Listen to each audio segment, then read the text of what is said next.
شعبان کے مہینے میں روزے بھی خوب رکھنے چاہیے، شعبان کے مہینے میں اللہ سے دعائیں بھی کرنی چاہیے، لیکن خاص طور پر 15 شعبان کی رات کو جاگنا چاہیے، اللہ سے دعائیں کرنی چاہیے، لمبی نفلیں پڑھنی چاہیے، لمبا سجدہ کرنا چاہیے۔ اور ہمارے نبی کا ارشاد ہے کہ 15 شعبان کی رات کو اللہ تعالیٰ بنو کلب ایک قبیلہ تھا، عربوں کا ایک قبیلہ تھا بنو کلب، اس قبیلے کی خصوصیت یہ تھی کہ اس کے پاس بکریاں بہت تھیں، ایک آدمی کے پاس سینکڑوں بکریاں۔ اب بتائیے پورے قبیلے کے پاس کتنی بکریاں ہو جائیں گی؟ ہزاروں سے بھی زیادہ ہو جائیں گی۔ تو آپ نے فرمایا بنو کلب کی جو بکریاں ہیں نا، کتنی بکریاں ہوں گی؟ بہت بڑی تعداد ہے۔ آپ نے فرمایا بنو کلب کی بکریوں کے بالوں سے زیادہ اللہ گنہگاروں کو اس رات معاف کرتے ہیں۔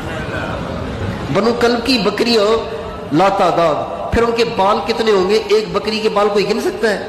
اتنے لوگوں کو اللہ 15 شعبان کی رات کو معاف کر دیتے، جہنم کی آگ سے نجات دے دیتے۔